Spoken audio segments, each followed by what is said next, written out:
What is going on, people? My name is Nick, N-I-Q. I go by niq.wav, and this is Wednesdays at Nick's. This is my attempt to do a podcast again. I've done a bunch of different podcasts before. I started doing an interview show way back in the day, probably 2016, and then I did a hip hop talk show type of thing with a couple buddies of mine. And then I recently did a wrestling podcast with Hambone and Confidence 703. Shout out to them. Once we kind of just stopped doing that, I decided I wanted to do this. This will be a weekly attempt, not exactly a weekly thing. I'm going to do everything I can to do this weekly, but this will be every Wednesday at 7 p.m. live on Twitch. The podcast, which I'm sure some of you are listening to now, will be on Spotify and Apple, and then you can watch the full video on YouTube, a bunch of other clips that will be on TikTok and Reels and Shorts and everything like that. I kind of wanted to do this just because I feel like besides the old hip hop talks I used to do, as well as even talking about wrestling, there's a lot more that I'm interested in. I'm interested in football. I'm wearing a Commanders jersey right now. Wrestling is still a huge thing for me. We're going to talk a lot of wrestling today. I love Pokemon. I love Marvel movies. I love Star Wars. I love all types of different things, and I'm kind of breaking these down into topics in a way. That's how the show is going to work, because I'm going to break it down to topics. So yeah, if you're new to me, thank you for listening. Thank you for watching. If you know who I am and you're watching this is different than most other things I've done. And yeah, we're just gonna wing it. This is episode 1. I'm not gonna hold myself too accountable to whatever I talk about today. Just gonna do it, I basically just have a whole basically PowerPoint presentation. If you watch Freeboard Rules, it was the same thing. We showed some photos and we talk about it. Kind of doing the same thing here, but with other things. And this is essentially what it looks like. I'll have a bunch of photos up here, right in the corner. And if you're an audio listener, the videos will be showing photos of what I'm talking about. But I will do my best to cater to both the video and the audio listeners within the podcast. Let's just start. Let me get this all set up real quick, and then we can move forward. All right. Football will be the first thing, mostly on weeks. Basically a background on me. I'm a huge football fan. I sit down on my couch every Sunday. Mainly a Commanders fan. We'll mainly discuss Commanders topics on the show.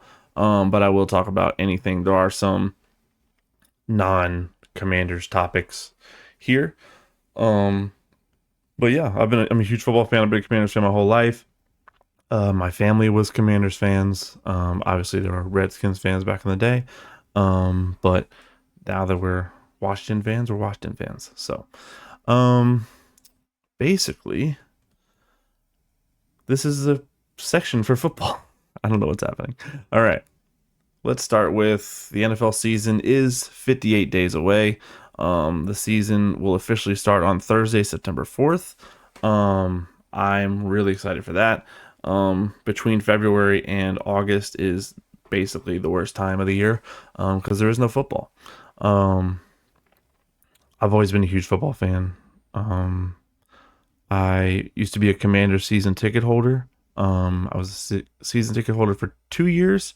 Went to every home game in those 2-year spans. That was when they were the football team going into the Commanders. I absolutely hate the Washington football team name. I think it's ridiculous. People think it's cool. I did not think it's cool. I don't think the Commanders is a great name, but it is what it is at this point. I think it's better than the old name, truly. as far as the name is considered, I think the old name is has racist undertones, especially in the past. I think it's probably grown out of that, but it still does hold something there. Again, I'm a cis white male, married, happily married. Um, I'm not offended by the name. I'm not Native American in any way, so I'm not offended by the name. And I'm not going to say that people are offended by it, but I will say that it does have some racist overtones from the past. Um, with the season being 58 days away, I will just be counting down how far away we are until we get to football season, because that's just what I want to do. Speaking of 58, the DC Defenders, probably a few weeks ago now, they won the UFL championship 58-34. I have been to a couple of DC Defender games. I went to one right before COVID, and then I went to one right after they restarted the XFL. I don't think I've been there since the USFL merger, but I definitely have been there a couple times. They play at Audi Field in DC, where the DC United soccer team plays. It's a beautiful stadium, especially where our seats were. You could see the Capitol building and everything like that from our seats. It was really cool. I unfortunately did not get to see this. I don't know what happened with my timeline. They just didn't tell me that it was happening or whatever it was, but I saw the score. I figured it had to work, especially with the 58 days until the season there. The Commanders today released new uniforms, which are old uniforms. Basically, they're going back to the Super Bowl era, is what they're calling it, and the new stuff basically looks like this. The with the burgundy and gold stripes with the burgundy numbers and the yellow outline, and I'll show you a better look at them here. You can see there, that's kind of their promo image they got for it. And then this is another good look at it. It's Jeremy Reeves there with a little shot of Jaden Daniels' shoulder. But I mean, this is a classic look. Like, this is my childhood. This is a couple years ago, really, if you want to think about it. But they're bringing this back, and I think Josh Harris is doing the right thing by showing the old news, bringing the old with the new, and I think also with that, also too, the old white uniforms were not good. They were really not good at all. They had no gold on them at all. There's no yellow, no gold, anything. It was just a little Nike symbol. And honestly, like, when you saw it without the pants or the helmet, it looked like an Arizona Cardinals away jersey. So the fact that we're, doing this, I think is really cool. I also noticed that, at least on my jersey, the letters are different. This is a Liddell Betts jersey. Shout out to Liddell Betts. But the letters are a little different on these jerseys. It looks more like Times New Roman than it does like Helvetica. Shout out to the people who know fonts. But yeah, I noticed that. I didn't think it did that in the past, but maybe it did, and I just have a weird jersey on right now. But I love it. I was hoping for the kind of the arrowhead look. That's my favorite. Besides the Lombardi era R logo, that's my favorite logo. But besides that, I think the arrowhead would have been really cool to bring back. But I think they're overall just trying to get away from the Native American imagery, which is fine for me. But I love this look. I'm really glad they're bringing it back. It looks like it will debut on Sunday Night Football on Week 9 against the Seattle Seahawks.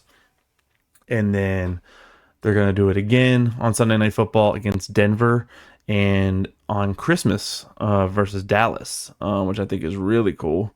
I've already seen speculation on the internet that people want Denver to rock their really old Denver, like the bright orange with the bright blue stripes on it, to try to have this game be that, because we're going to be wearing white, so they can wear those.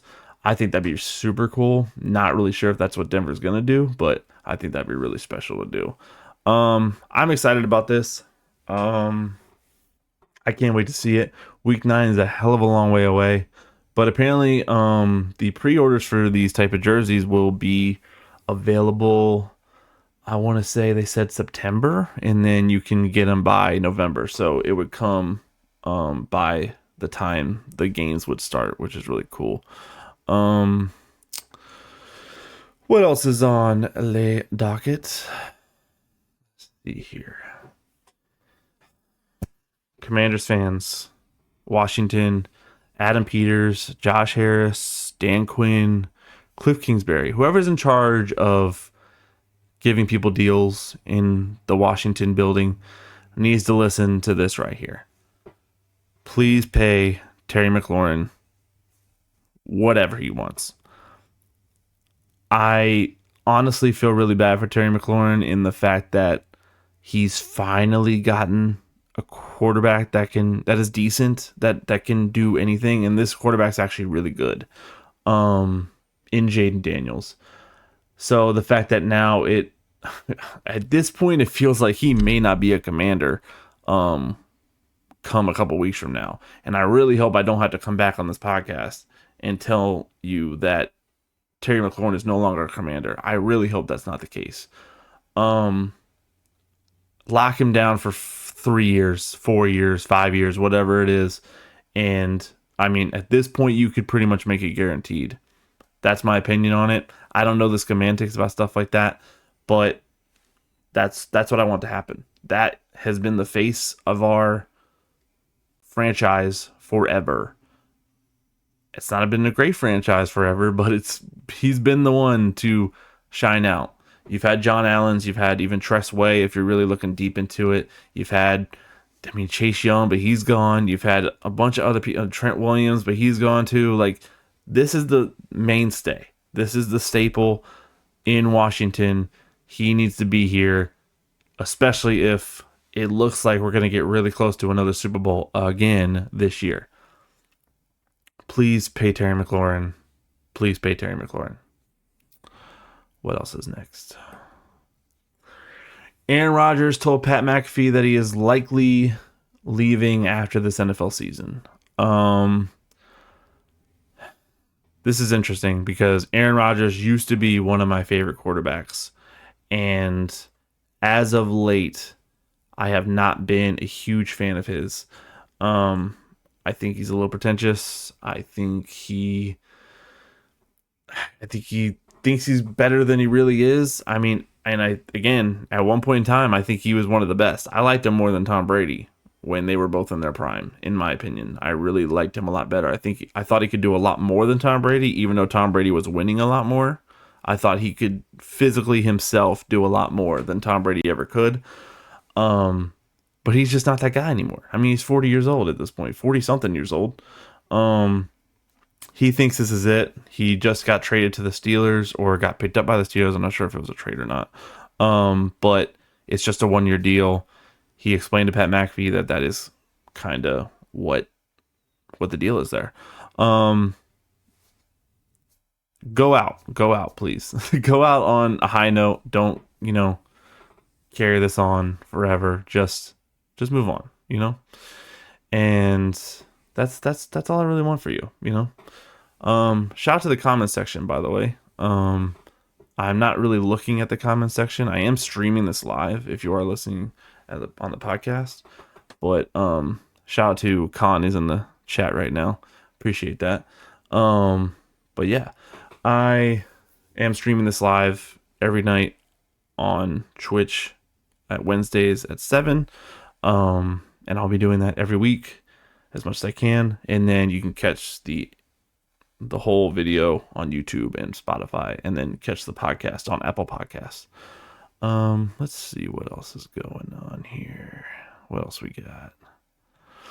I think that's it for football. So I think we're just going to move on into the wrestling. A little bit of background from me on wrestling. I was late to the party with wrestling. I did not become a fan until 2019. Shout out to Khan again, Khan from 703. I started watching wrestling in his apartment. Him and his wife Sheila, they had me over like every night in 2019. And I would come and I would see Monday Night Raw, and back then it was Tuesday Night SmackDown. And then I watched it turn into Friday Night SmackDown again, which was cool. But I've only been a fan since 2019, really been paying attention. I knew wrestlers like John Cena and The Rock and Stone Cold Steve Austin, stuff like that, but I wasn't a fan. And in 2019, I became a huge fan, just being over at their house every day, watching and everything like that. So when it comes to my wrestling knowledge, it is pretty limited, but I mean, I'm a hardcore fan now. I watch everything I can. I currently don't watch SmackDown because I don't have live TV right now. Shout out to money. Live TV is expensive, but we'll figure that out. I watch Monday Night Raw every night, every Monday on Netflix, and then I watch AEW Dynamite on Wednesdays on Max, HBO Max.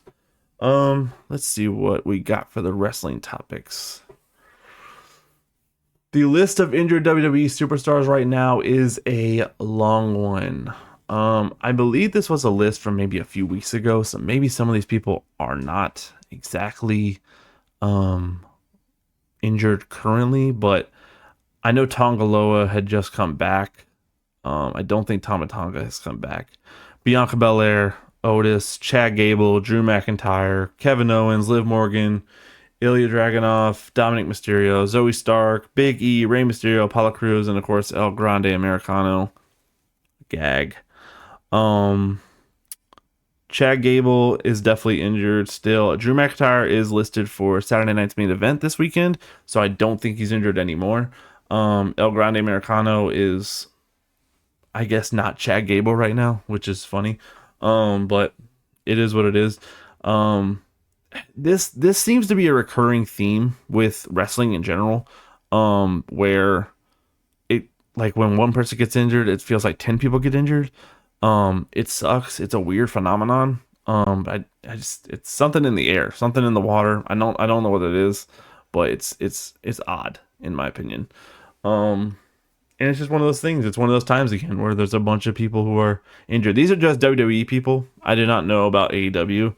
I just saw this, that someone had posted this and figured it was interesting because, again, I've seen that theme, that pattern with injuries. It's like, it just keeps happening. It's very weird. What else is there? Brand new WWE Funko Pops have been announced. I don't think they've been released yet. On top of my wrestling fandom, I am a huge Funko Pop collector. If you can see behind me, this shelf is full of Funko Pops, as well as other things like that wrestling title right there, the Daniel Bryan. There's a bunch of other things on that shelf, but it's mainly, I bought that shelf for Funko Pops.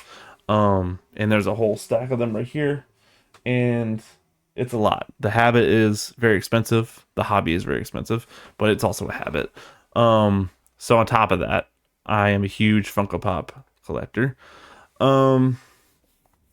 They got Jade Cargill. They have a CM Punk from the Pipe Bomb. They have a Roman Reigns doing the Superman punch.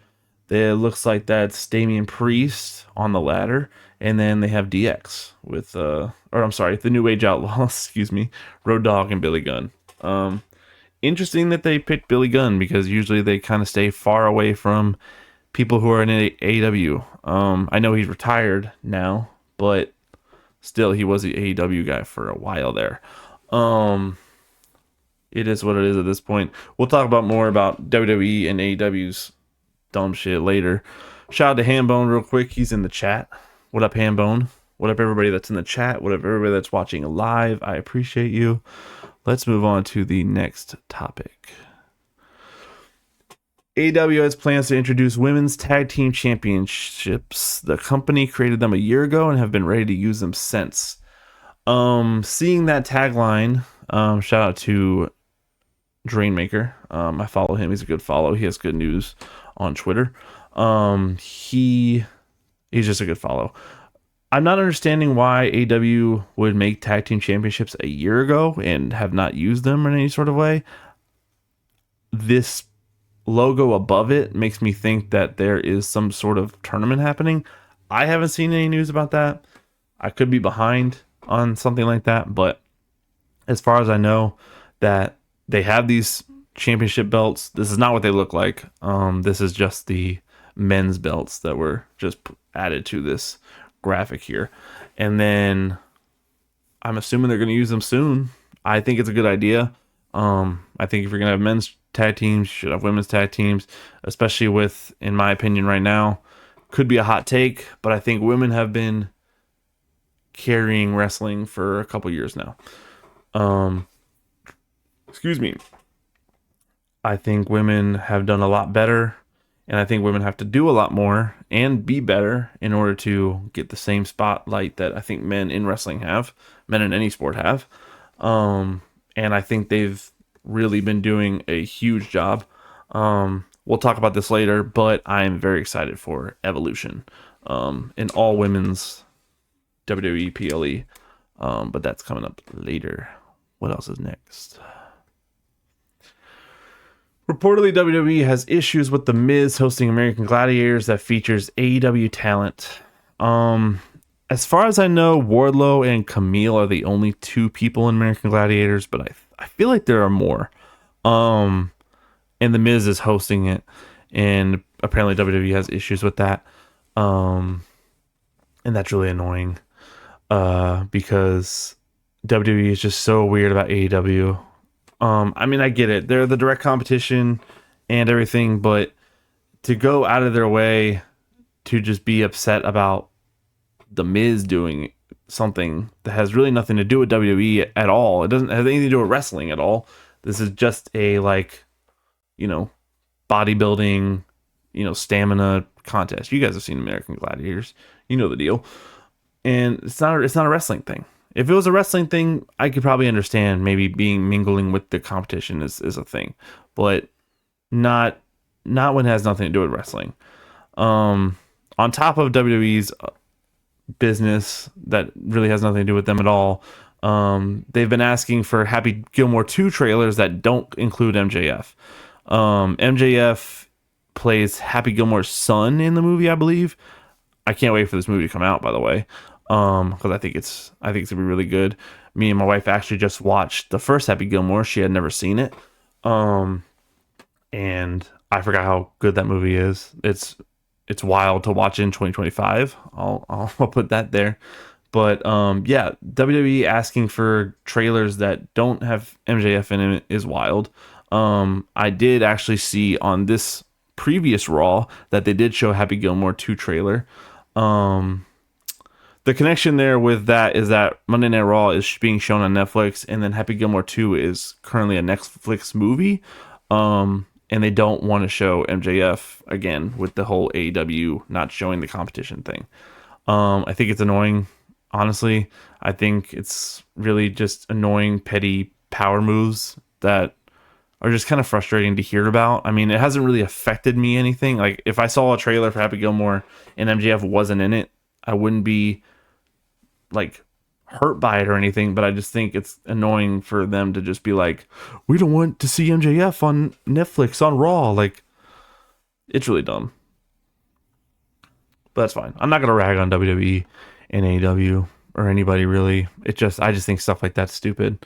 I'm also not a tribalist fan. Fun fact about me, I love AEW, I love WE.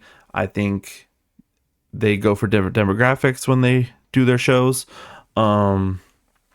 And I do not think that it's fun to shit on the other promotion when you're a fan of the one. You can be a fan of one, just you don't have to shit on the other one. That's just my opinion. Next.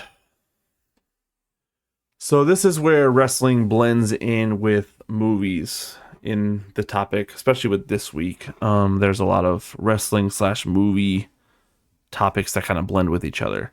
The first one being that I recently saw The Iron Claw. I went into this with no idea who the Von Erich family was. Again, I've only been a fan since 2019. I'm not a lifelong fan or anything. I don't know who the Von Erichs were. I think this took place like in the 80s when this movie was, when this movie was placed. So, I mean, none of this happened in my lifetime either way. But I went into this not knowing who the Von Erich family was, any of the tragedies, none of it. Um, the way this movie explored death was really interesting, but I thought it was really cool. Um, I think it's a really good movie. It's very sad.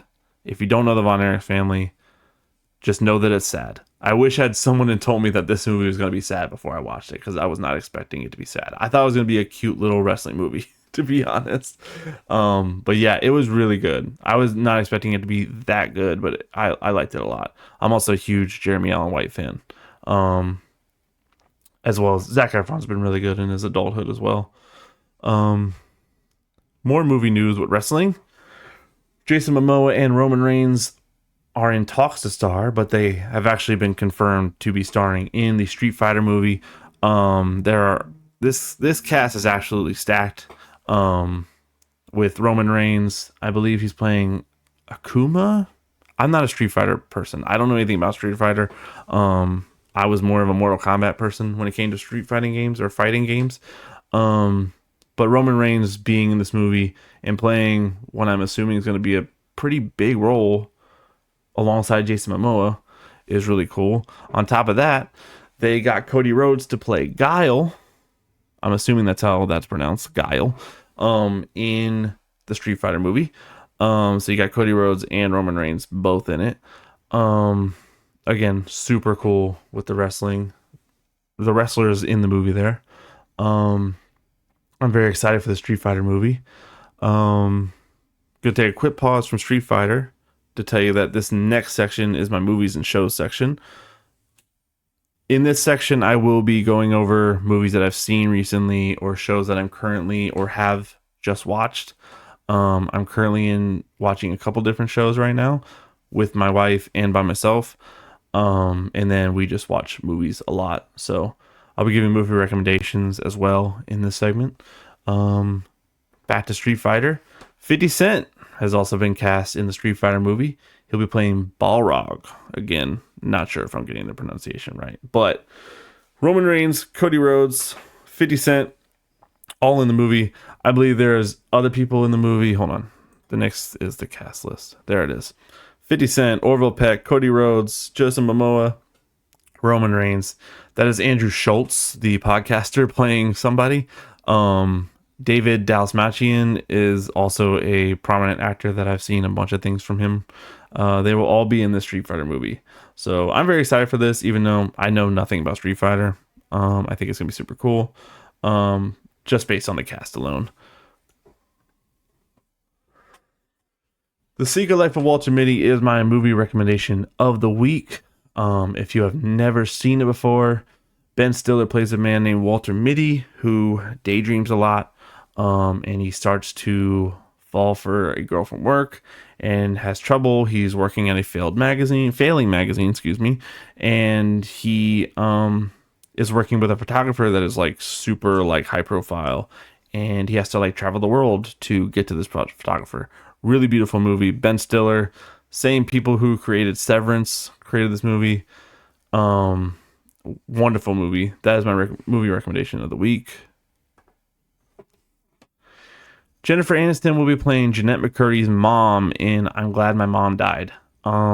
This I'm Glad My Mom Died is a book that Jeanette McCurdy wrote. If you're not familiar with Jeanette McCurdy, she was in the show iCarly. She played the best friend. The book is beautiful. It's a beautiful book. We listened to the audio version driving down to Florida a couple years ago. And Jeanette McCurdy's mom was basically insane. If you've ever seen The Bear, it's almost like Carmen's mom in that, but different. Like same flavor, different restaurant kind of thing. But Jennifer Aniston playing the mom, I think will be really cool. I don't know if I've ever seen Jennifer Aniston do anything like this, but this is pretty interesting. I think the movie adaptation or the series adaptation, I'm not sure if it's a movie or series. I think it'll be really good. Again, really good book. If you haven't read it, please go read it or go listen to the audiobook like I did. Jeanette McCurdy did the narration herself for that book, and it was really good. Yeah, we loved it. I am really excited for this movie. It's called The Odyssey. It's by Christopher Nolan. I love Christopher Nolan movies. Oppenheimer was fire. Christopher Nolan, if you are not familiar with, he's the one who did the Dark Knight series. Um, he also did Oppenheimer, which was recently. He's done a bunch of other things. But this one looks really cool. I feel like I've seen like a 70s version of the Odyssey or something like in school, but I mean, Christopher Nolan's movies are always like aesthetically beautiful. So I'm really excited for like that to see that, as well as the cast is also hugely stacked. That right there is a picture of Tom Holland and Matt Damon from sets photos. But there's also Zendaya's in it, Anne Hathaway, Lupita Nyong'o, Robert Pattinson, John Bernthal. Bunch of people is in this movie. I'm very excited for this. This doesn't come out for literally over a year from right now. But hopefully when we see more trailers and stuff like this, I will be talking about this film more. Apparently James Gunn has come out to say that the DC universe will be more like Star Wars rather than the Marvel Cinematic Universe, which I think is pretty interesting. I pretty much was thinking that he was probably just going to do an MCU type of thing where the MCU is basically in order when you do it in release order. There are some like where, like Captain Marvel took place like in the 40s or something like a long time ago, and or the 60s, something like that. And like Captain America is way back in the past too, but it looks like they'll be doing the DC universe more like Star Wars, where there's time frames for things, but then they'll go back in the past and then do some things like that. So there won't be like a huge overarching story necessarily, it feels like, but more like pieces within the same universe, if that makes sense. That's kind of how I took this comment. Different times, different places, different things. So I'm interested to see how that works. I'm very excited for the Superman film. I feel like James Gunn, coming from the MCU, he knows what these universes are supposed to look like, and the fact that he is saying that this is going to be more like Star Wars impresses me as a Star Wars fan. But I trust James Gunn, coming from the MCU with the Guardians of the Galaxy, to handle this universe with much care, because the last universe was shoddy, to say the least, and DC has just been shoddy when it comes to live action things. Their animation is fire, but the live action stuff is not great. So I really want them to, hopefully in a couple years, we're seeing them on the same caliber as MCU and maybe Star Wars as well. That is my take on that. So this is the part of the show where I'm going to talk about shows that I'm currently watching. Family Guy, I've seen Family Guy 1,000 times. This is not my first time ever watching this show. Me and my friends quote this show all the time. Literally, as we're watching this, I'm quoting things while they're saying it on screen, when we're watching it together. This is more of our like casual show where we don't really want to super pay attention to what's going on the screen. But Family Guy is definitely a staple in my life. This is the first time that my wife has seen the show all the way through, and I think we just got to season 5 today. So we've been watching it for a little bit, but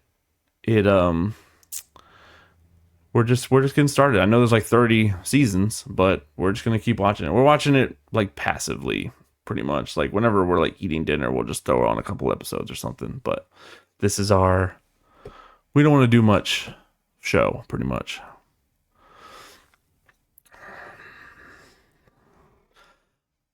The Last of Us. I have been pretty disappointed with this show. I'm not gonna lie. The last season, I'm not sure if it was 2 or 3, was not great. It was only 7 episodes, which felt like a weird number to me when it comes to shows. And I don't know if I really want to give any spoilers, but spoiler alert, I'll stop you now. If you haven't seen Last of Us and you are looking to watch it, in the second episode or third episode, Patrick Pascal dies. They brutally kill him.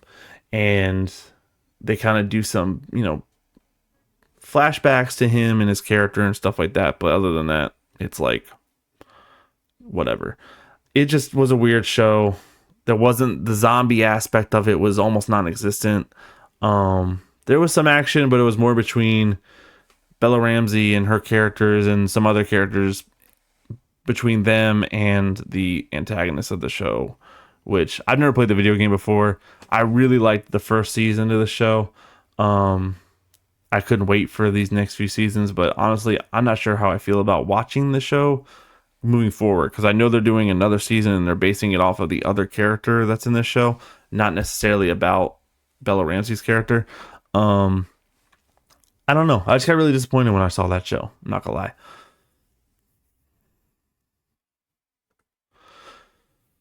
Oh, the bear. Oh, the bear. So, I love this show to death. I watched it all the way through season 2 with my wife. And then we started season 3, and for some reason, we just couldn't understand what was happening. I think because we hadn't really, it wasn't fresh in our minds what was going on in the previous seasons, that it kind of was throwing us off. But now that I'm personally rewatching it again, season 3 is awesome. Makes a lot more sense now that I've went back to it. And I'm about to start season 4 here pretty soon. So I've not seen the new season yet, and it just got renewed for season 5. So I'm really excited about that. It's a really good show. Beautifully written, very anxiety. Characters are talking and yelling over each other all day. But it's very good. This is another Jeremy Allen White thing. But yeah, no, very good show. Breaking Bad. I have seen this show all the way through once, but my wife has not.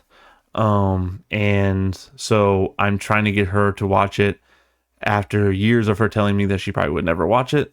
I finally got her to watch it. We've seen 2 episodes so far. We just started it. But she seems interested in it. We'll see. We'll see how it works. And once we move on from more episodes there, I can enlighten you on how it goes from there.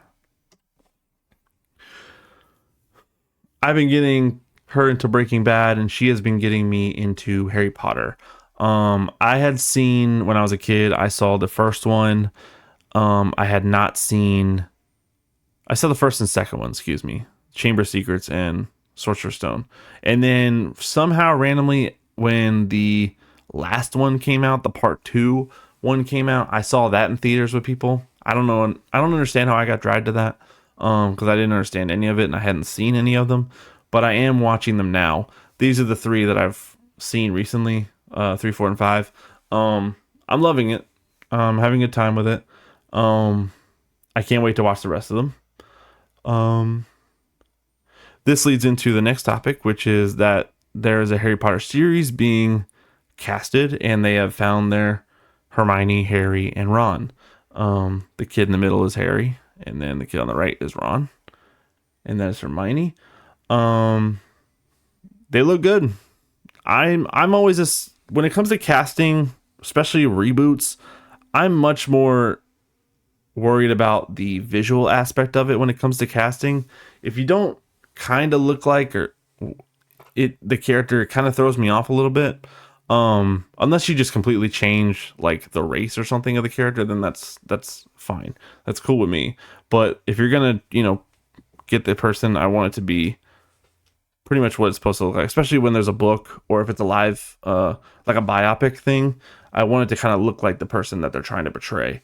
And Harry Potter was illustrated in the books and has had a whole run with these movies. So now that they're making the series, I'm glad he kind of looks like, and all 3 of them kind of look good in my opinion. So, and they've casted a lot more people. They casted Malfoy and Snape and a bunch of other people, and they all look really good. I'm excited to see this, especially after watching the movies now. So Marvel stuff will not be under the movies and show stuff because I'm a huge MCU fan. I did not read the comics. When it comes to comic stuff, I kind of lean on my friend Coltrane. Shout out to Coltrane. He's a huge comic book nerd, if you will. He will get me hip on things that I am not hip on. And that is nice to have. But I love Marvel. I've watched all the MCU projects, even the TV shows. If you're not watching the TV shows, you're missing out. If you have not been watching since Endgame, you're missing out. I promise you. The first piece of Marvel news I have is that John Bernthal will return as the Punisher in Spider-Man Brand New Day. Full disclosure, I did not watch the Punisher show, the Netflix series that came out. I watched like half of the Daredevil one, but I kind of got like exhausted with it, so we moved on to a different show. But I've been loving these Spider-Man movies, and I've been loving that they've been bringing back all their old IP, especially with John Bernthal. I love John Bernthal as a actor. He was great in The Walking Dead. He is great in The Bear, and he looks like the Punisher. I mean, that especially when he is the Punisher in those. I've seen clips and stuff like that, but I've not watched the show all the way through. I've heard good things. I would like to go before this movie comes out. Excuse me, which I have a year. It looks like to watch this show. So I'm going to go back and most likely watch the Daredevil Born Again, and the Punisher show, and most likely is the Defenders and everything like that too. That is my plan. The Marvel animation Eyes of Wakanda is coming out. They released a trailer previously. I'm gonna bring that trailer up now because I thought it was a good trailer, and we can watch that here.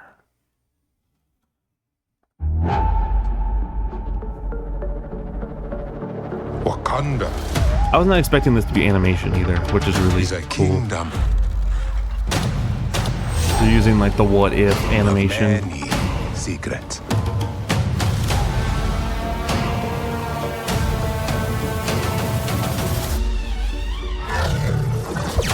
This feels like a prequel series before the Black Panther movies. And it comes out in August. That'd be really cool. I'm interested to see how that works. I think it'd be really cool. I'm very interested in the what if animation, and I think they should do a lot more storytelling with the animation. I think the Star Wars should do the same thing. They have the Clone Wars and Rebels animation. I think they should use that and tell a lot more stories within the universe. I think MCU should do the same thing, especially with this animation aspect. You can do a lot more with a lot less, you know. That is my take on that. Sorry, I'm just trying to get this all set up again, because watching that trailer kind of messed things up for me. Let's see here. Again, shout out to everybody that's in the chat right now. Shout out to everybody watching live. I appreciate you. If you are listening to the podcast audibly, or watching the rewind on YouTube or the VOD on Twitch, I appreciate that as well. But you can watch me live on Wednesdays at 7. Let's see now. Ironheart. What to say about Ironheart? I really like the show. I think it's overly hated. I think the obvious reasons for this character being hated on, which is really annoying. A young black girl taking the throne away from Iron Man somehow is what you guys think is going on. That's not what's happening. This is a completely different character. Just happens to look like Iron Man. But yeah, it's really annoying when things like happen that way. But it is what it is, I guess. I don't like it. I didn't hate it. I didn't hate the show at all. I liked it a lot. It was enjoyable. I do think that the character Riri Williams is a little arrogant, but I think that's kind of the point of her right now. I don't think it's arrogant for the sake of being arrogant. I think she's a young person. I mean, I think she's in her 20s in this show. So, I think a lot of her, the reason why I think she's arrogant is because of the ending of the show. I will not give it away, but she makes a decision that seems to be basically making a deal with the devil. And I don't like that, but hopefully that isn't really the case and they kind of just framed it as the case. But I'm interested to see her as well as everybody else in the Doomsday movie coming soon, as well as Fantastic Four is coming soon. I'll probably talk about that next week though. This is the Star Wars section. Again, as much as the MCU fan I am also a Star Wars nerd. I love all things Star Wars. I loved Clone Wars. I loved Rebels. I loved all the movies, even the sequels. Rogue One is probably my favorite Star Wars movie. I think it's the best written. Andor, the series was amazing. Ahsoka is very good. I really don't think there's anything I truly don't like in Star Wars. I think there's little things here and there that I really didn't like details, but I don't hate Star Wars. I love Star Wars. I'm one of the few Star Wars fans that actually likes Star Wars. If you pay attention to the fandom at all, most of them hate it. Begrudgingly, there's not a lot of Star Wars things to talk about. There's kind of only just one thing that we can talk about here. And it's that Coca-Cola and Star Wars are doing a collab. The same way they did the whole names on the cans and the bottles and stuff like that, they're doing a bunch of Star Wars characters. I don't drink soda anymore. I'm strictly a water guy. But and also, even when I did drink soda, I was not big into Coke. I was more of a Diet Coke or maybe a Sprite kind of guy. But I don't think I'll get any of these because of that reason, and we don't really drink soda. But I think these are really cool. I do see that there are 3 bottles exclusive to Walt Disney World. I can give you guys a closer look here. You can see all the different characters on the cans, the tall cans, the small cans, the bottles, and then those 3 bottles right there. I think looks like it's Bo-Katan, I think it's Chewbacca, and a Stormtrooper from the First Order are Disney World exclusive, which is kind of sick. But yeah, no, a really cool idea there. Again, I don't think I'll be able to partake because I do not drink soda. Do a liquid death thing or something, or a water thing, and I will definitely pick it up. But as of right now, I don't think I can do that there. Gaming. This is the section of the show where I talk about all of my gaming hobbies. Currently as a gamer, I'm huge into Fortnite, but I've been playing Call of Duty. Shout out to Stiffy Entertainment. We All We Got. That is my group of guys that play gaming. Huge into Warzone. Big Warzone guy.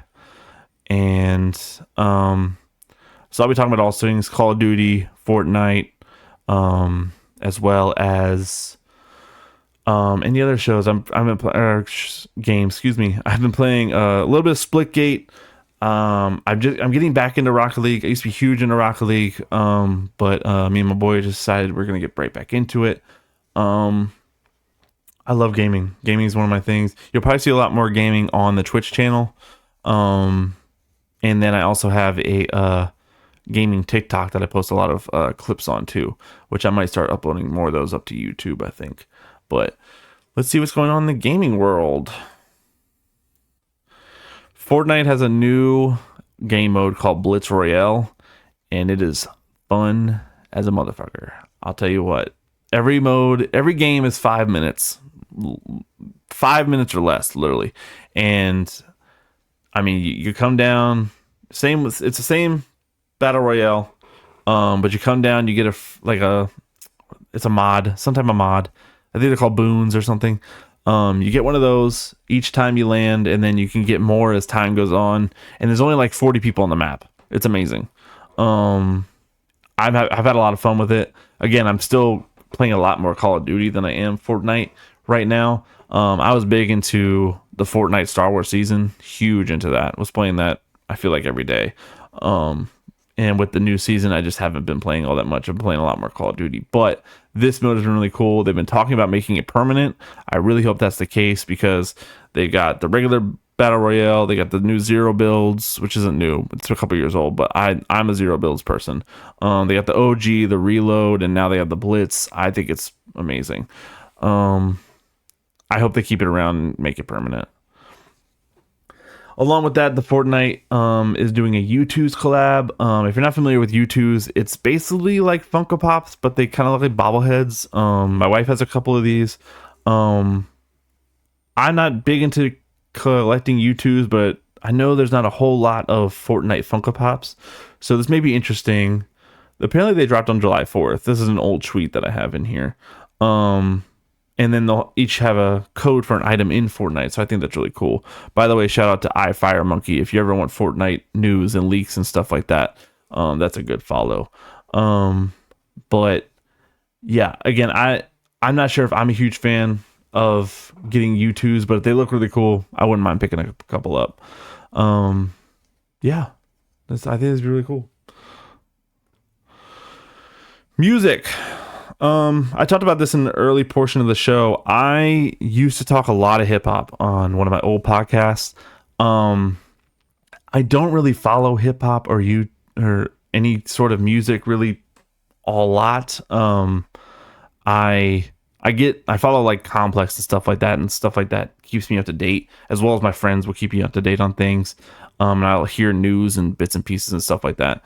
But I'm not following hip hop as close as I am. I know Clips is releasing a new album this week. That's really cool. I'll most likely give that a listen. But so music probably won't be a staple topic on this show, but when there is music news like there is this week, I will address it if I feel like there's something I can talk about it with. This happened today. Nicki Minaj went on a huge rant against Rock Nation. This particular tweet says, "Dear Jay-Z and Deseret." Deseret refers to, and I had to look this up. I did not know who this person was or what was going on. Desiree Perez is the CEO of Rock Nation. Nicki Minaj has been spewing a bunch of tweets about Rock Nation and them ruining things like hip hop and football and basketball. I'm gonna be honest with you right off the bat. I think Jay-Z has helped the Super Bowl thing. If you don't know, Jay-Z is heavily involved in picking these Super Bowl halftime performers. I think he's done a tremendous job. Kendrick's been amazing. I love the Dr. Dre, Snoop Dogg thing. Everything's been really good since he's taken over. So I don't know what she's talking about. I don't know what she's talking about at all. Apparently, this is very drug influenced is what I've been hearing. That's speculation. That's alleged. I don't know anything about that. That's just what I've been seeing in response to these tweets. But she says here, Dear Jay-Z and Deseret, you ruined hip hop, you ruined football, you ruined basketball, you ruined touring, you ruined Instagram, you ruined Twitter, the jig is up. All this is alleged and for entertainment purposes only. I agree with that last part. Everything I am saying and everything that she is saying is alleged and for entertainment purposes only. This is the tweet I wanted to really talk about. Was this one. I'll read it to you very quickly. This is not me talking. This is Nicki Minaj. So let me get this straight. Y'all so-called black savior Jay-Z has a Hispanic CEO who was pardoned by Donald Trump. A bunch of question marks and exclamation points. Interesting. So does that mean that Deseret isn't a Democrat? Black people, I thought y'all all hate Trump supporters. Wait, did Jay-Z ever campaign for Kamala? He's benefited so much from the party. When President Obama gave the speech about brothers, why didn't Jay-Z come out and strongly campaign for the Democratic Party at that time? Could it be that y'all have all been hoodwinked? Ooh-wee, that was so kind of President Trump. And that was so kind of President Obama to passionately go out and campaign. But what did Mr. Jay-Z do to help y'all win the election? He's above speaking out to help his party, or was it not his party? Is it just about who can benefit him and Deseret at the time? Oh, black people, it looks like the Jigga Man and Deseret played y'all once again. The jig is up. Again, I'm going to stress this by saying that I am a cis, white, male, married. I don't know anything about black people's struggle. I hang out with black people and I pay attention to hip hop. That is the extent of my thing here. That being said, I don't agree with the sentiment that all black people are supposed to be Democrats. Again, I'm not a Trump supporter at all. I don't like Trump at all. I would probably consider myself a Democrat, if anything. I don't really care about the party system at all. I don't really care about politics at all. This is as political as it's going to get on this show, by the way. I don't think a whole group of people are supposed to do anything. Black people are not supposed to all be Democrats. They're not supposed to all like Kamala. They're not supposed to all hate Trump. I don't think that's the case. I think you hate Trump for the reasons you're supposed to hate Trump. Not because you are something. That being said, the notion that this is drug induced makes a lot of sense. Again, that's alleged. I don't know. I just don't agree with the sentiment that all people of a certain race should be doing anything. That doesn't make any sense. Shout out to Nicki Minaj. I hope you feel better later. But this is weird. Really weird. Jay-Z, in my opinion, has not ruined anything. I've seen conspiracy theories about all sorts of things, but I'm not here to talk about that. I just thought this was weird and interesting. And this isn't the first time Nicki Minaj has done something like this. I remember a couple years ago, she got on Travis Scott's case about the whole bundling thing that happened a couple years ago. I also thought that was really weird. I kind of get the bundling thing, but even then, I just, whatever it takes to get money out of this industry, because I know the music industry has gone super downhill when it comes to making money off of your music in general. Touring is still a thing, but making money off the music in general, especially with streaming and the way Spotify pays out and everything else pays out, it's not great. But you get in where you fit in, I think. So this is just weirdness. Moving on. Oh man, we have already gone an hour. This is crazy. I only thought I was going to do this show for an hour. So I'm going to stop talking a whole lot. And I'm just going to say that I am 32 years old as well. Born in 1993. I know maybe 2 names in this photo. I know Jello, and that's only because of that one song. And I know Rayvon because I slightly pay attention to TDE. That's it. I don't know any of these people. I did watch the Ian freestyle. I thought it was dumb. Because I really get sick of that type of bars. I guess the I'm an artist. This is the song title. I'm this artist, or I feel like this person. I'm rolling in the deep. I feel like Adele. That's cool. But yeah. So I'm moving on from that because I'm shocked that I know at least 2 people in XXL in 2025. I really think XXL maybe needs to just stop doing this, because I've never heard of any of these people before. I probably will never hear of them again. And if we really wanted to go back and look at the last few years of XXL freshman classes, we'd see a lot of them did not make it. Anyway, Pokemon. I need a sound effect for Pokemon. Pokemon. I'm gonna do that. I'm gonna work on that. Again, there's not a whole lot of Pokemon news this time around. I'm just now getting into Pokemon. I was into Pokemon when I was a kid. Pokemon 2000's a really good movie. Definitely one of my favorite Pokemon movies. But I recently just started collecting. I have a whole binder down here somewhere. I don't know where it was. Right there. I don't see it anymore. But I've started collecting. I made a video on this on TikTok, but I've started collecting what I'm calling the Pokédex, which is basically collecting one card for each Pokemon in existence. I believe there's 1,025 Pokemon that currently exists within all 9 generations. I know with the Switch 2, they're probably going to add a generation, which will be fun. But as of right now, I'm trying to catch them all. And that is the plan right now. I'm also collecting all sorts of different Pokemon cards. I also play Pokemon TCG Live a little bit. I played Pokemon Go for a little bit too, but I kind of got off of that. It's really hot here in Virginia. So it's not been fun to catch Pokemon in all this heat. That being said, there's not a lot of Pokemon news, but there is this. Hershey's and Pokemon are coming in with a collab. They're introducing a special edition of Hershey Kisses that will be wrapped in Pokemon foils, and there will be 151 unique designs for the original Kanto region. There's a better picture here, which I can give you a better look here. On the left side there are like full-blown Hershey bars. I love Hershey bars. That's like my guilty pleasure candy, honestly. So I probably will be going after these. I thought it was really cool that they have a whole case for these Hershey Kisses. That's what that is right there. It's a bunch of Hershey Kisses in a case for all the first 151 Pokemon.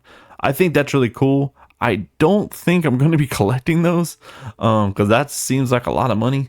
I'm just stick to my regular Pokemon cards, not the Hershey Kisses, especially when I feel like those probably will melt at some point unless you keep that whole thing in your fridge. I'm not sure. But I probably will try to get those bars, especially if there's only 12 of them. I think that'll be really cool. Yeah, this is a really cool idea. I don't know how realistic it is with chocolate being so melty and it being so hot in Virginia. Yeah. So this next section is I'm calling it potpourri. That is a nod to Jeopardy and Celebrity Jeopardy from SNL, where they would just have anything goes in a category. Again, another staple thing that will just be for topics of conversation that don't really fit into any other topics that I have going on. So this will be the beginning of that.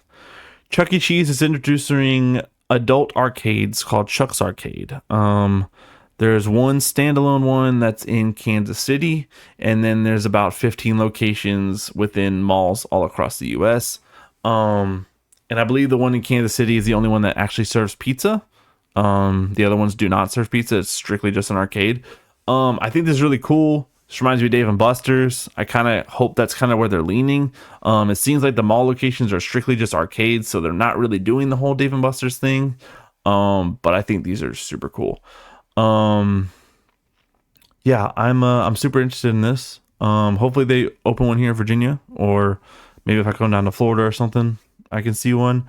The only one I know of right now is in Kansas City, the standalone one. I'm not sure where the ones in the malls are. But I think this is really cool. Predictions. This will be my favorite part of the show. I'm going to be doing predictions on what outcomes will be happening with NFL as well as wrestling. That is the plan here. Sorry, I've been trying to move things around on the screen. It's throwing me off. So this week there are 3 different pay-per-views, 3 different events happening in wrestling. And I'm excited to go over those. And we're going to see what we can get into here. I believe the first one is All In, which takes place at Saturday at 3:00 Eastern time. If you're not on the Eastern Seaboard, just figure out what time that is. It's 3:00 Eastern time. So that'll be during the day. I'll have my boy Coltrane come through, and we're gonna watch that. Shout out to Coltrane for hooking me up with that. Let's see what goes on here. First things first, they're gonna have 2 different casino gauntlet matches at All In. These are really hard to pick. Anytime they do a battle royale or a gauntlet or anything like that, these are really hard to pick because you're not really sure who's going to be in them at the time. So these are really hard to predict. So I'm really throwing myself into the wolves right now. I'll say this: when it comes to the men's, when it comes to any of these, I really kind of base it off of who the current champion is right now.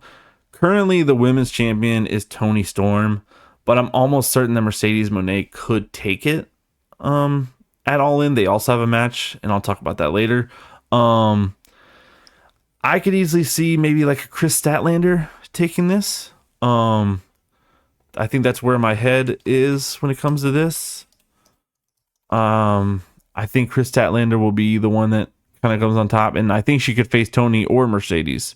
So I think she's the best fit for that. When it comes to the men's one, that one gets a little tricky. Currently, Jon Moxley is the champ, but Hangman is going to fight him at All In a Texas Death Match. Again, that match could also go either way.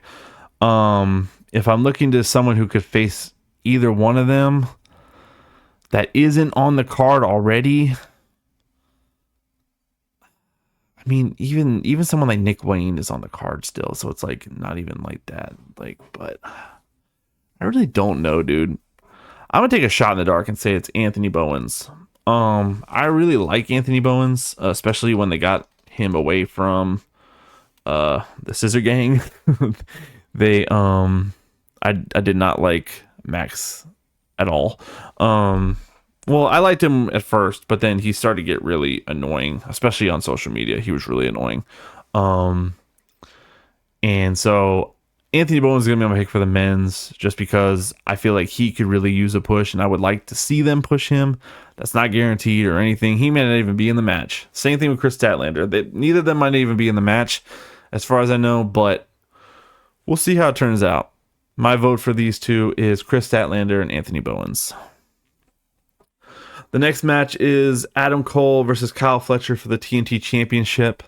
I will be fully transparent with you, and I'm not sure how this match came about. I'm not even sure how Adam Cole got the TNT Championship. I've been in and out of AEW for the last couple of weeks. So I'm not hip to how this has come about at all. Maybe this is a Collision thing. I do not watch Collision.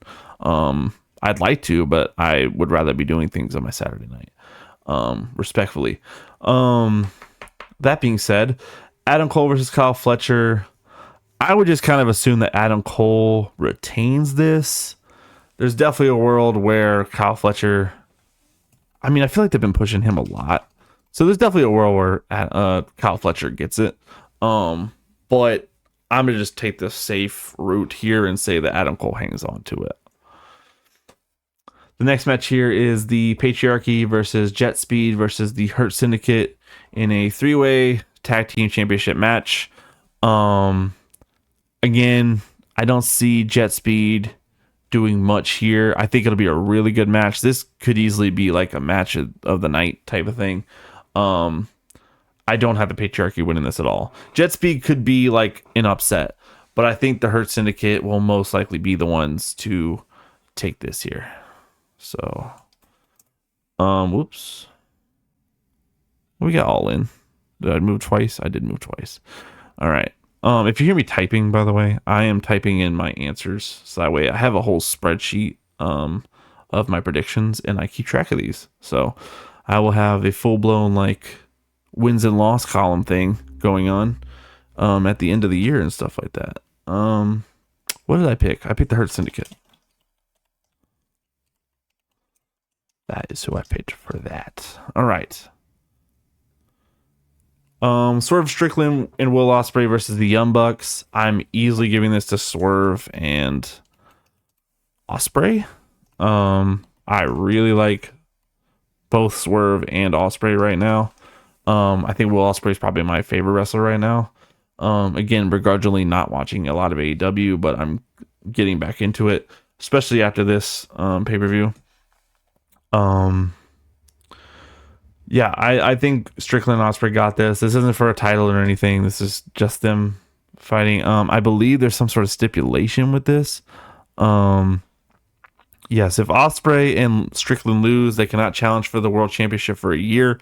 And if the Young Bucks lose, they will be stripped of their EVP status. I could easily see a world where the Young Bucks get stripped of their EVP status, quote unquote. Storyline purposes, they probably will still remain EVPs, even though that's probably just a honorary title, at least at the most at this point. I know they helped create the company and everything, but I don't think they'll actually be stripped of their thing, is what I'm trying to say there. The next one is Okada versus Omega for 2 championships that they're going to unify. The AEW Continental Champion That's the title that they fight for the Continental Classic. One of my favorite times of the year, by the way. They've only done it twice, but it's been really fun to watch.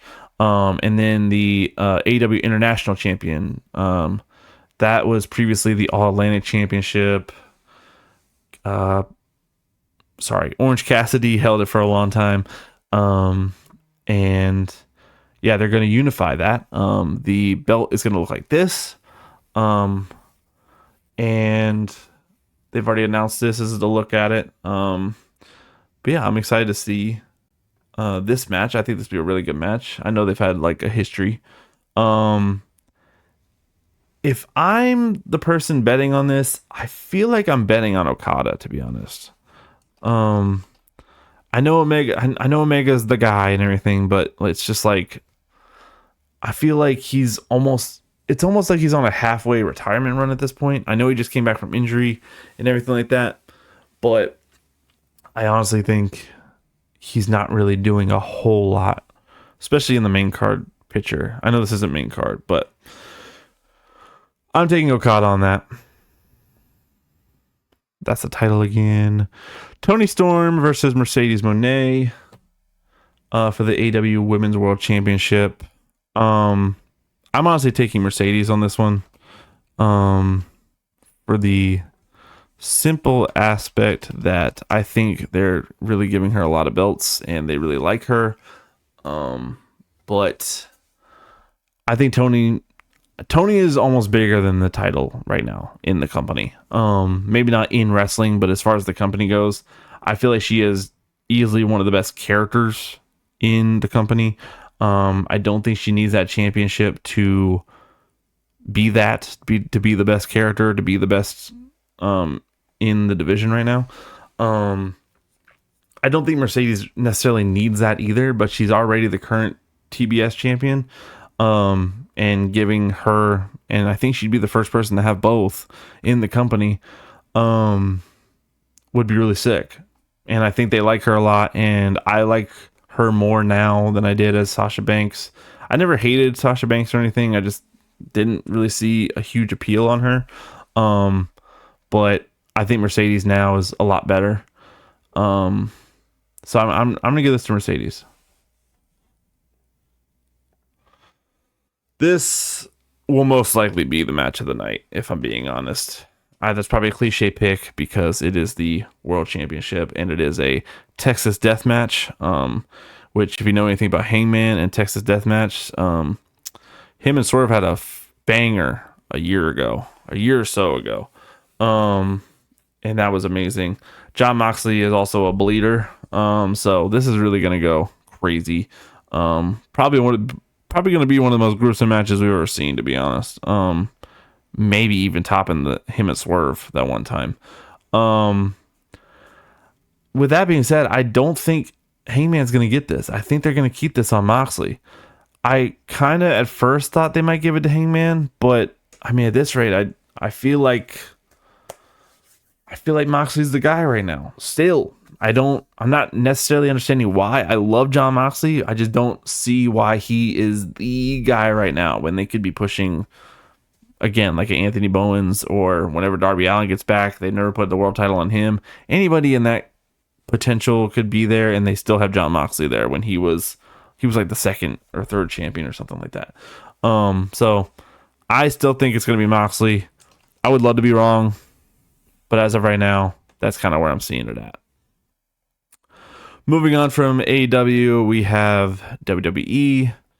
They have Saturday night's main event the same night as AEW All In, but this will be around like 8 o'clock at night, not at 3 o'clock like All In is, which works out nice if you're a wrestling fan and you watch all the companies. Yeah, Saturday night's main event. As of right now, there's only 3 matches. I would like to assume that on SmackDown they maybe have the 4th one. I've never seen them do a show with only 3 matches, especially like a premiere event like Saturday night main event seems to be.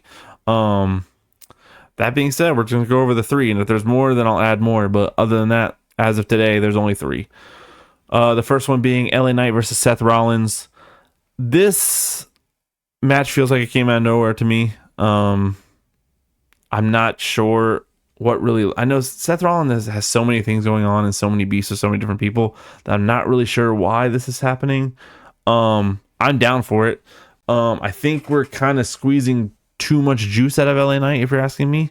I think we're doing a little too much with a little, to be honest. I think he's still over with crowds, but I just don't think he's as over as he was. That being said, I think Seth Rollins is winning here.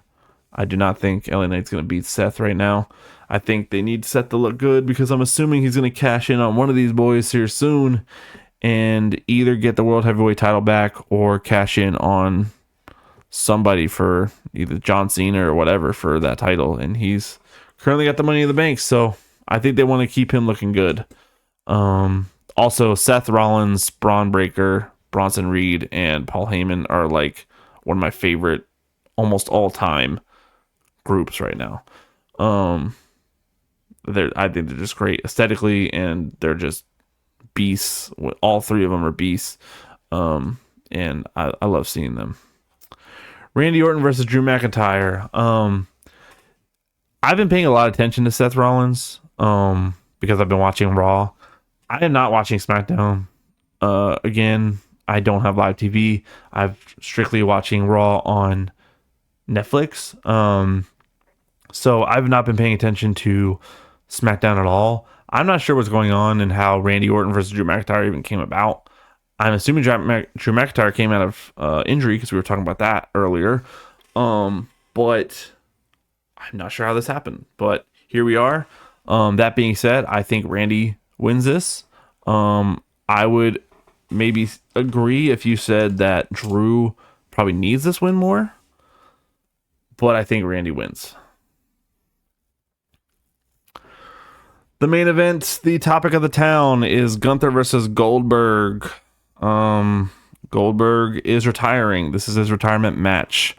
They kind of played with this maybe a year ago or something, where Gunther like manhandled his kid or something, and Goldberg wasn't having it. So now this is his retirement match. He has not wrestled since 2022, I want to say, maybe 2021. But yeah, Goldberg is retiring. Good for you. Ever since I've been watching wrestling, Goldberg has just been an old guy. I knew Goldberg. Obviously, he's one of those names that kind of transcends wrestling a little bit because I wasn't watching wrestling and I knew his name. I also remember him from like The Longest Yard. But yeah, he cannot wrestle past 8 minutes. So this is going to be a really short match. And I think Gunther will win here. I do not think, especially with the title on the line, excuse me.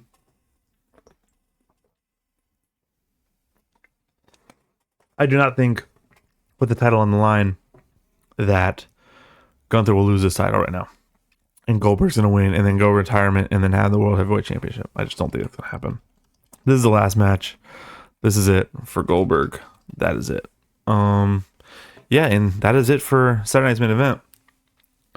The event that I'm most looking forward to, besides All In, is WWE Evolution. This is a all-women's PLE that I believe the first time they ever did it was in 2018. Like Ronda Rousey was the main event. That's how far back it was. And I'm very excited to watch this. I think it's really cool. I said earlier today that I think women have been carrying wrestling for the last couple of years now. I stand by that. So watching an all women's wrestling event is going to be really dope. The first one on the bill is a battle royal, which I believed Ava announced a bunch of NXT names. I don't think anyone from NXT is going to win this. My money is on Nikki Bella. I think she is most likely going to go after either Rhea Ripley, Io Sky, Tiffany Stratton, or Trish Stratus. I don't really think Trish Stratus is going to win that match later on this night. But I think she may go after Tiffany or something. I think Nikki Bella is probably the one. I think they were trying to do something with her and Liv Morgan at Evolution, but with Liv being injured, I think they probably are going to pivot to make her be the winner here. Again, I don't think any of this is Bible or anything. This is what I think is going to happen. Jade Cargill versus Naomi. I just found out before the show that this is a no holds barred match, which I'm very excited about. If you know me, I'm a stipulation slut. That's what I'm called. That's what I used to be called on Freebird Rules. Stipulation slut. I love stipulations, especially when there's not a title on the line. I feel like, in my opinion, I feel like there needs to be a stipulation or there needs to be a title on the line. There should always be something extra to these wrestling matches. Regular single matches are cool and everything, but I want to see some extra shit going on. That's just who I am as a fan. That being said, this being a no holds barred match, I think Jade is going to take this. I know I said this thing about Seth. They want him to look good with him being the Money in the Bank. You could probably say the same thing about Naomi here, but I think Jade is just the more dominant person. I still think they're trying to push Jade and make her bigger than what she is now.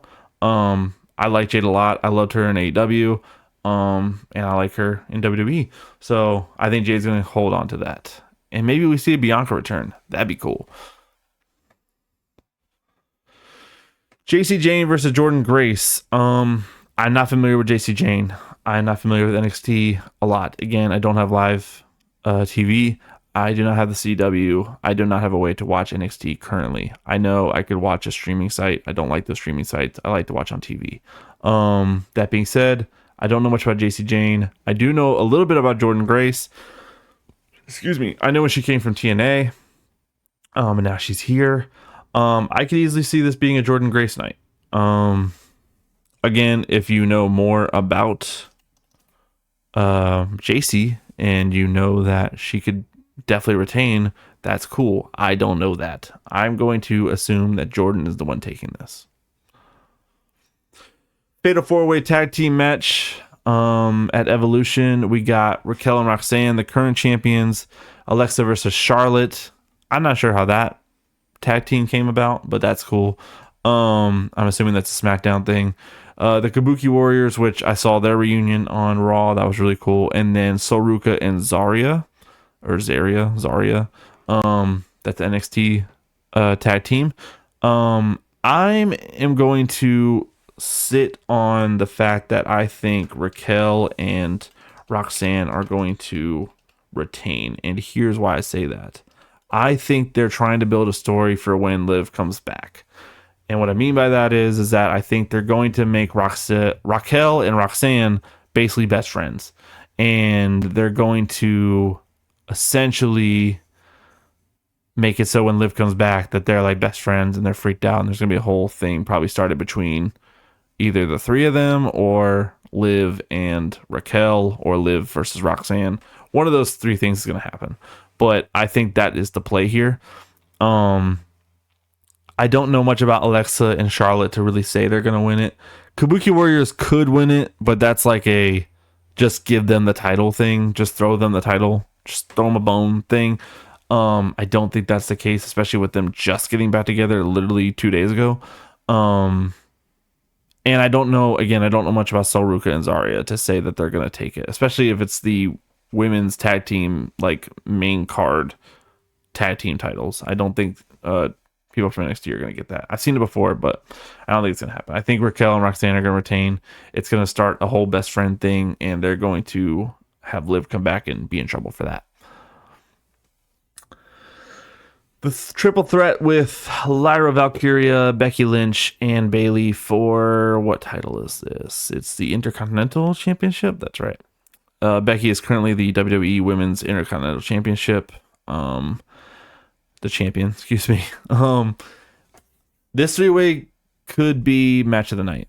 I think it'd be really cool. I think this is gonna be really good. I kind of like Becky's whole thing where she thinks that they're trying to gang up on her. I find that really interesting and almost feel like maybe that's the play here. I don't remember how Bayley and Lyra came from being friends to beefing. I'm not really sure how that happened, but Yeah, I think this is a really this could be match of the night contender for Evolution. But I am probably going to give this to Lyra. I think Lyra's done a really good job on the main card, or the main roster. Excuse me. I feel like she's done really good on the main roster. I feel like giving her the title again. Did she have this before? Yeah, Becky beat her for that. Yeah, so giving her that title again would be really good for her, especially beating someone like Becky and Bayley at the same time. I think it'd be really good for her. I could almost see a situation where Lyra pins Bayley and then Becky actually never loses it, and that causes her to spiral. That could easily be a thing. Yeah, that's my match of the night contender too. Tiffany Stratton versus Trish Stratus. Again, this feels like another SmackDown thing.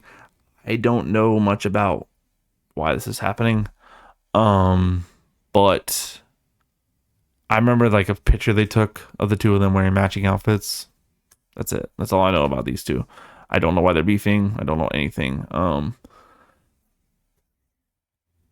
The only reason Tiffany doesn't lose this belt here is because Trish Stratus is a Hall of Famer and she's not a full timer. In my opinion, I think they are trying to get this belt off of Tiffany at some point, just not right now. But I do think Tiffany retains. I don't really have much to say about Tiffany Stratton because she's done some weirdo things. So yeah, I believe this will be the main event: Io Sky versus Rhea Ripley. Io Sky has never been beaten by Rhea Ripley, which I think is a huge story. They are pushing that down our throats on Monday Night Raw, that Rhea Ripley has never beaten her. And I think that could be the case this time, especially at Evolution. I was looking at the first Evolution card, and Rhea Ripley was on the pre-show of Evolution. And I think now with her potentially being the main eventer, getting her redemption against Io Sky and truly making her one of the most, if not the most dominant woman in WWE currently, I think that'd be really sick to give her that redemption there. So I'm going to go with Rhea there. And that will be all of my predictions. And that will be the end of my show. Again, I really appreciate everyone coming to watch me. I appreciate everyone who is going to be watching the YouTube videos and listening to the podcast on Spotify and Apple, and watching any of the clips that appear on TikTok or Instagram Reels or YouTube Shorts. I'm going to be doing this every Wednesday. I'm going to be talking to myself and hopefully people who are listening to me. And that's it. See you guys next week.